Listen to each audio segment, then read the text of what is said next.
Big Boss Malayalam season 6 live അപ്ഡേറ്റിലേക്ക് പോകാം. അതിരാവിലെ തന്നെ പൊരിഞ്ഞടി. അടി നടക്കുന്നത് പണിയെടുക്കാത്ത പേരിൽ ജാൻമണിയുമായിട്ടാണ്.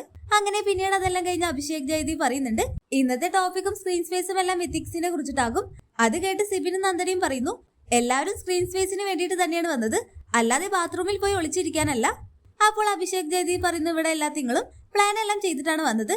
അത് പിന്നെ അങ്ങനെ തന്നെയല്ലേ, ഡേ 1 ഏത് ഡ്രസ് ഇടും, ഡേ 2 ഏത് ഡ്രസ് ഇടും, അതെല്ലാം എല്ലാവരും പ്ലാൻ ചെയ്തിട്ടല്ലേ വരിക എന്നിങ്ങനെ നന്ദനം ചോദിക്കുമ്പോൾ, ഞാൻ ഇതൊരു കുറ്റമായിട്ടല്ല പറഞ്ഞത്, അങ്ങനെ എല്ലാവർക്കും പ്ലാനിങ് എല്ലാം വേണം, അതാണ് നിങ്ങളുടെ എല്ലാം കഴിവെന്ന് ഇങ്ങനെ അഭിഷേക് ജയദീപ് പറയുന്നു. അപ്പോൾ അത് കേട്ടുകൊണ്ട് അഭിഷേക് ശ്രീകുമാർ പറയുന്നുണ്ട്, നല്ല കഴിവാണ് കുട്ട, അല്ലാതെ ഓരോ കാര്യങ്ങളെല്ലാം കേട്ട് പേടിച്ചോടുന്നതാണ് കഴിവുകേടെന്നെല്ലാം പറയുമ്പോൾ, ആരുടെ കുട്ട പേടിച്ചോടിയത്, നിനക്കൊന്നും സ്ക്രീൻ സ്പേസ് കിട്ടാതിരിക്കാൻ ഞാൻ ഇവിടെ എന്ത് കളിയും കളിക്കുമെന്നെല്ലാം ഇങ്ങനെ അഭിഷേക് ജയദീപ് ആണ് പറയുന്നു. പിന്നീട് അഭിഷേക് ശ്രീകുമാറും അതുപോലെ തന്നെ ജയദീപും തമ്മിൽ പൊരിഞ്ഞ വാക്കുതർക്കമാണ് ലൈവിൽ നടക്കുന്നത്. വന്നു കയറിയ ദിവസം തന്നെ രണ്ട് അഭിഷേകും ശത്രുക്കളായി മാറി, അതുകൊണ്ട് തന്നെ ഇവർ തമ്മിലുള്ള അടിയെല്ലാം ഓൺ ദ വേ.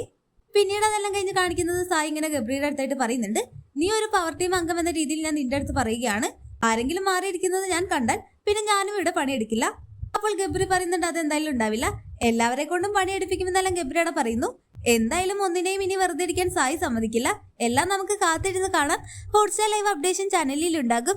ആദ്യമായി കാണുന്ന പ്രേക്ഷകർ യൂട്യൂബ് ചാനൽ സബ്സ്ക്രൈബ് ചെയ്യാൻ മറക്കേണ്ട.